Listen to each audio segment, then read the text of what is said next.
జ్ఞానానందమయం దేవం నిర్మలస్ఫటికాకృతిం ఆధారం సర్వవిద్యానాం హయగ్రీవముపాస్మహే. మరలా స్కూల్స్ అన్నీ కూడా ప్రారంభమైపోతున్నాయి.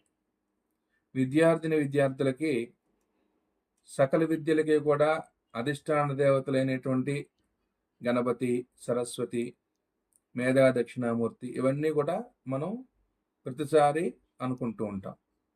కానీ మనందరికీ తెలియనటువంటి విష్ణుమూర్తి యొక్క ఆద్యావతారము, మొట్టమొదటి అవతారమైనటువంటి హయగ్రీవమూర్తి అనేటువంటిది ఒకటి ఉన్నది అనేటువంటి విషయం తెలుసా మీ అందరికీ? ఈ హయగ్రీవుడు అంటే హయము అంటే గుర్రము యొక్క గ్రీవము, మెడగలిగినటువంటి వాడు.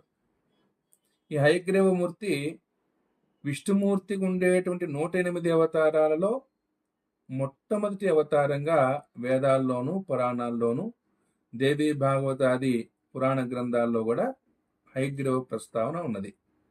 ఈ హయగ్రీవుడు జ్ఞానానందమయం దేవం నిర్మల స్ఫటికాకృతిం ఆధారం సర్వ విద్యానాం హయగ్రీవం ఉపాస్మహే.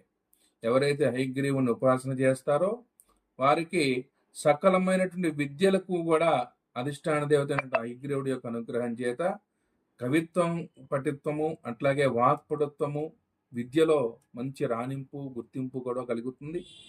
సకలమైనటువంటి విద్యలకి కూడా అధిష్టాన దేవత హయగ్రీవుని యొక్క అనుగ్రహం మీ అందరికీ కూడా కలగాలి అని చెప్పని ఆ హయగ్రీవమూర్తిని పరిచయం చేయటం కోసం మరిన్ని వీడియోలతో నేను మీ ముందుకు వస్తాను. నమో నరసింహాయ. జ్ఞానానందమయం దేవం నిర్మల స్ఫటికాకృతిం ఆధారం సర్వ విద్యానాం హయగ్రీవముపాస్మహే. మరలా స్కూల్స్ అన్నీ కూడా ప్రారంభమైపోతున్నాయి.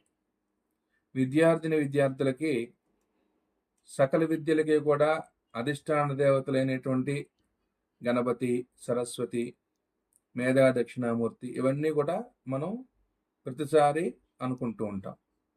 కానీ మనందరికీ తెలియనటువంటి విష్ణుమూర్తి యొక్క ఆద్యావతారము, మొట్టమొదటి అవతారమైనటువంటి హయగ్రీవమూర్తి అనేటువంటిది ఒకటి ఉన్నది అనేటువంటి విషయం తెలుసా మీ అందరికీ?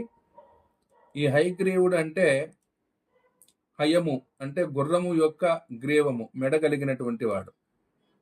ఈ హయగ్రీవమూర్తి విష్ణుమూర్తికి ఉండేటువంటి 108 అవతారాలలో మొట్టమొదటి అవతారంగా వేదాల్లోనూ పురాణాల్లోనూ దేవీ భాగవతాది పురాణ గ్రంథాల్లో కూడా హయగ్రీవ ప్రస్తావన ఉన్నది.